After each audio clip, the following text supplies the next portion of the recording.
Today I'm going to show you how to make a snowbound quick quilt using a panel and a jelly roll. First of all, take the panel and cut each snowman square to 9 inches. And then your jelly roll strips are going to be cut in half so that they're 1 1/4 inches wide.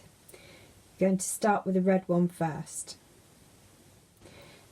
Take this strip and sew one to the top and the bottom, press it back and iron it and trim it to fit the sides, and then add the 2 sides using a 1/4 inch seam, sew them to each side, press it back, iron it and trim it to size. Once you've added the red strips to all 4 sides, you will need to cut 12 2-inch squares in black fabric and draw a diagonal line on the back of each one. Then place 4 onto the corners of this block, making sure that the diagonal line is going across each corner.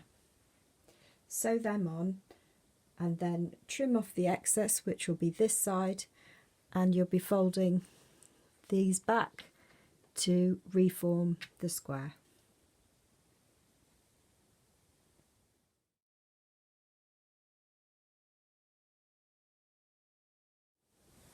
Take a cream jelly roll strip and cut it in half lengthways so that it's 1 1/4 inches wide, and now add this in the same way as you added the red strip, adding top, bottom and then 1 to each side, trimming as you go.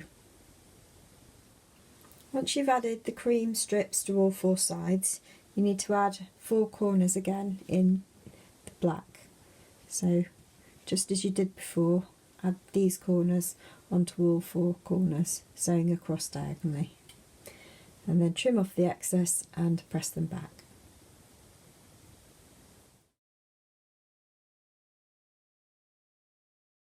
Now take a beige jelly roll strip with black design and cut it in half again so it's 1 1/4 inches wide, and repeat the process, adding a strip to the top and the bottom and then 1 to each side using a 1/4 inch seam allowance. So once you've added the beige strips, repeat the process again, adding the 4 corners, stitching across diagonally and then flipping it back like that.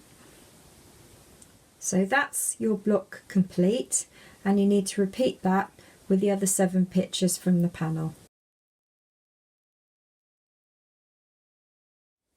To make the final block, which is in the centre, take either the top or bottom holly border that you have left and fold it round so that you have a mirror image of the holly, as you can see. Sew that together with a 1/4 inch seam and then recut as a 6-inch block. Add your first 1 1/4 inch border and your second 1 1/4 inch border. And then your 3rd, 4th and 5th borders, but this time adding the black corners as you did on the previous blocks, so it should finish at the same size as your other blocks. When you've done that, sew the top 3 blocks together, the centre 3 blocks together and the bottom 3 blocks together, and then sew the 3 rows together so you have a complete quilt top. I added a black fleece backing and then used what was left from the fabrics from the jelly roll and made a scrappy binding, and then hang it somewhere nice in your house and enjoy it during your season.